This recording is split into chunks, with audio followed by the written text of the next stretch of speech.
Hello everyone, welcome back to our new video. और जो आज का वीडियो है वो टीचिंग एप्टीट्यूड पेपर 1 से रिलेटेड होने वाला है, जो यूजीसी नेट के पॉइंट ऑफ व्यू से और जो भी पीएचडी कर रहे स्टूडेंट उनके पॉइंट ऑफ व्यू से बहुत ज़्यादा इंपॉर्टेंट होने वाला है। सो आज से हम जो है वो लर्नर कैरेक्टरिस्टिक्स जो हैं वो स्टार्ट करने वाले हैं। बेसिकली ये 2 से 3 पार्ट में आएगा, क्योंकि एक बार में अगर आप देखोगे तो ज़्यादा समझ भी नहीं आएगा और आप बोर भी हो जाओगे। ठीक है, सो देखते हैं क्या है। देखें, लर्नर्स कैरेक्टरिस्टिक्स का फर्स्ट पॉइंट है मोटिवेशनल कैरेक्टरिस्टिक्स। क्या है मोटिवेशनल कैरेक्टरिस्टिक्स? फर्स्ट है self efficiency. Bandura defines the term preserved self efficiency. जो बेंडूरा थे, इन्होंने डिफाइन किया था ये जो टर्म है preserved self efficiency as a belief in one's capability to organize and execute the action necessary to manage a particular situation। जो Bandura थे, इन्होंने डिफाइन किया था किसको? परसेव्ड सेल्फ एफिशिएंसी, मतलब कि आपका अंदर का बिलीफ जो है, आपके अंदर कितनी कैपेबिलिटीज़ है कि आप किसी चीज़ को किस तरीके से, किस सिचुएशन में, किस पर्टिकुलर तरीके से आप एक्शन करते हो। ठीक है, एक्शन करते हो किसी भी सिचुएशन में किस तरीके से। ठीक है, Bandura also note psychologically and emotionally state can influence individuals to interpret stress reaction or tension as indicator of the vulnerability to poor performance. तो बेंडूरा ने ये भी बताया कि जो साइकोलॉजिकल और इमोशनल स्टेट होती है किसी भी पर्सन की, ठीक है, किसी भी इंडिविजुअल की, या अगर कोई स्ट्रेस में हो वो पर्सन, तो वो किस तरीके से अपनी जो चीज़ें हैं उसे ख़राब कर सकता है, उसका परफॉर्मेंस जो है वो पुअर हो सकता है। तो बेसिकली सेल्फ एफिशिएंसी का मतलब क्या है? सेल्फ कॉन्फिडेंट होना। ठीक है, सेल्फ कॉन्फिडेंट होना जिससे कि आप किसी भी प्रॉब्लम को सॉल्व कर सकते हो। ठीक है, सेकंड पॉइंट, एट्रीब्यूशन पैटर्न्स देख लेते हैं। Attribution research focus on the way that individual arrive as a casual explanation. Attribution research जो है वो किस पर फोकस करती है? जो इंडिविजुअल है, कोई पर्सन है, वो किस तरीके से कैजुअली अपना एक्सप्लेनेशन देता है, ठीक है, of what take place in their lifes. उसकी लाइफ में क्या चल रहा है उसको कैजुअली बता रहा है।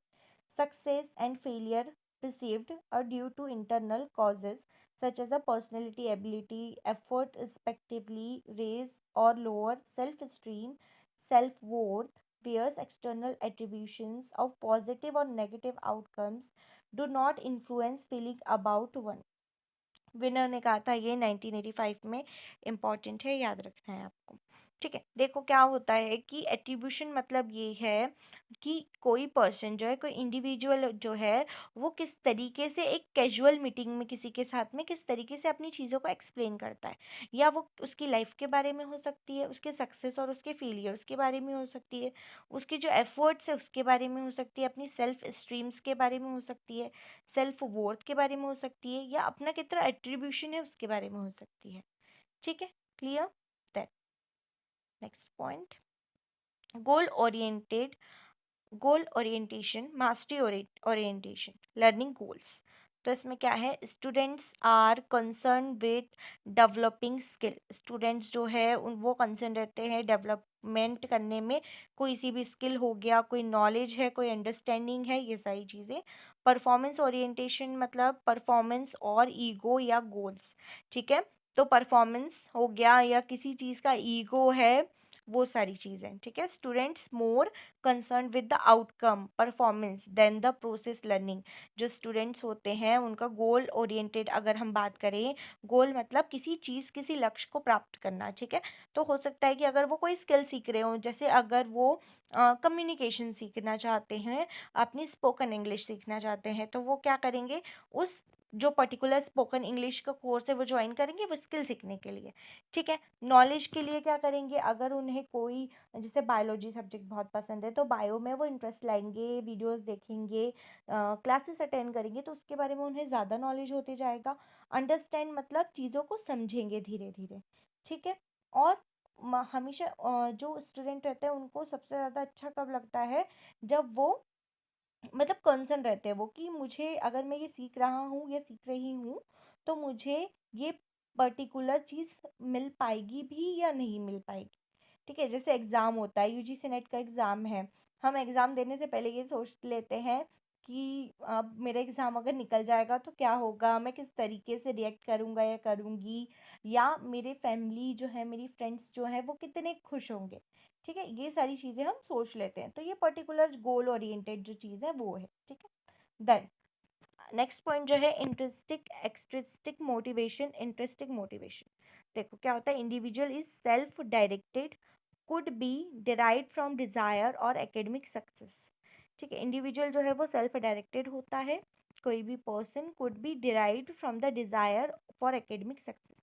उसने अगर कोई गोल बना रखा है अपनी एकेडमिक चीज़ को लेकर के, जैसे सेमेस्टर में पास होना। ठीक है, नॉलेज, एक नॉलेज को गेन करना, और अ वर्किंग मतलब किसी के साथ काम करना, और पॉजिटिव सेल्फ स्टीम रखना। ठीक है, एक्सटेंसिव मोटिवेशन क्या होगी, इंडिविजुअल इज अदर डायरेक्टेड। अगर कोई इंडिविजुअल को क्या कर रहा है, खुद क्या कर रहा है, बोल रहा है कि भाई तुम यहाँ से क्या करो, तुम ये काम कर लो। जैसे कि कोई बॉस है, ठीक है, और ए जो है वो उसका क्या है, एम्प्लॉय है, तो बॉस जैसा बोलेगा वैसे ही ए करेगा, तो ये कौन सा फीचर हो गया, एक्सट्रिंसिक हो गया। ठीक है, अब यहाँ इंट्रिंसिक की बात करें तो अगर जो बॉस है उसने इसको क्या दिया, ए को एक प्रोजेक्ट पे वर्क करने को दिया, क्या दिया, एक प्रोजेक्ट पर वर्क करने को दिया। अब जो वो प्रोजेक्ट है पर्टिकुलर, उसका जो आइडिया लाना है वो किससे लेके आना है, ए को लेके आना है। प्रोजेक्ट किससे बनाना है, ए को बनाना है। तो ये उसका इंट्रिंसिक फीचर हो जाएगा, इंट्रिंसिक मोटिवेशन हो जाएगा। ठीक है, बताने के लिए एग्जाम्पल दिया मैंने आपको।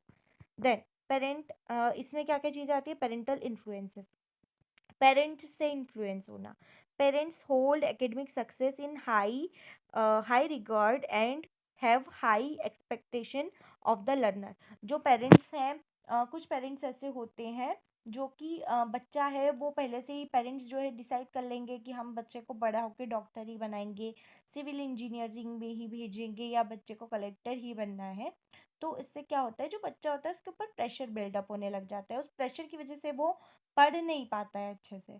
ठीक है, तो वो एकेडमिक सक्सेस जो होती है कि अच्छे नंबर से पास हो जाएगा, 85 नंबर लेके आएगा, 85% लेके आएगा, तो ये जो है मतलब अपना जो है पेरेंट्स जो है वो बच्चे के लिए हमेशा ज़्यादा सोचते हैं, और इससे क्या होता है, बच्चा जो है वो क्या हो जाता है, लर्नर जो है वो क्या हो जाता है, उसकी एक्सपेक्टेशन क्या हो जाती है, धीरे धीरे कम होने लग जाती है। ठीक है, सो पेरेंटल इन्फ्लुएंसेस हो सकता है, ये कौन सा हो गया, एक्सपेंसिव हो गया, क्योंकि ये खुद से नहीं सोच रहा, अंदर से नहीं आ रहा, कुछ भी बाहर से आ रहा है, एक्सट्रेनियस वेरिएबल बोल सकते हो ऐसे, है ना। देन रिवार्ड्स, रिवॉर्ड्स क्या होता है, दैट कुड बी मॉनेटरी और marital rewards.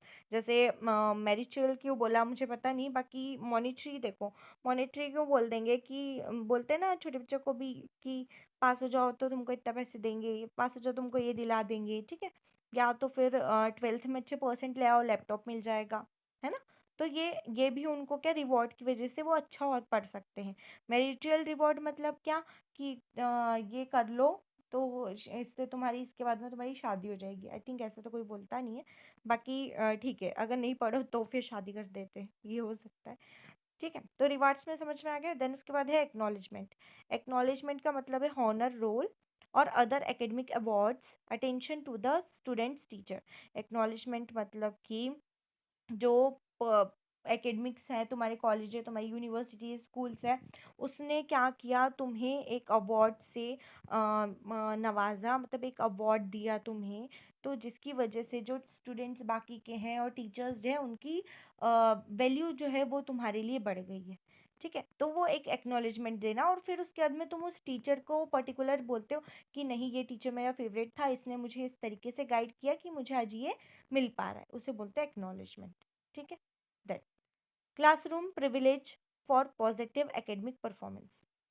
This could range from free time, free organized centers, and the other opportunities that students are not guaranteed. तो क्लासरूम प्रिविलेज जो होते हैं या पॉजिटिव एकेडमिक परफॉर्मेंस जो होता है, क्लासरूम पे भी डिपेंड करता है। क्लासरूम का जो इन्वायरमेंट है वो किस टाइप का है, क्लासरूम जो है उसमें किस टाइप के स्टूडेंट्स हैं, किसका माइंड कितना शार्प है, किसका जो है वो पुअर माइंडसेट है। क्लासरूम में कोई नेगेटिविटी तो नहीं है, कोई एक्सट्रानियस जो बाहर से कोई चीज़ें हैं ऐसी जो हार्म करे क्लासरूम को, वो तो नहीं है। अच्छा जो है क्लासरूम है कि इफेक्टिव क्लासरूम है या नहीं है, उसमें सारी चीज़ें अवेलेबल हैं। White board, black board available है, प्रोजेक्टर अवेलेबल है, लाइट्स प्रॉपरली हैं, तो वो भी क्लासरूम जो प्रिविलेज है वो भी क्या है, एक पॉजिटिव एकेडमिक परफॉर्मेंस पर अपना रोल प्ले करता है। ठीक है।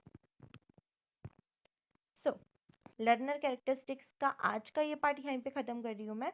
नेक्स्ट पार्ट में हम आगे की चीज़ें समझेंगे, क्योंकि इससे क्या होता है वीडियो बहुत ज़्यादा बड़ा हो जाता है, तो आप लोग पूरा देखते नहीं हो और बोर हो जाते हो। दैट्स वाई इसको थोड़े थोड़े पार्ट्स में हम डिवाइड करके अच्छे से समझेंगे। अगर ये वीडियो अच्छा लगा हो तो प्लीज़ अपने फ्रेंड्स के साथ में शेयर कर दीजिएगा, लाइक कर दीजिएगा और कमेंट कर दीजिएगा। Thanks for watching.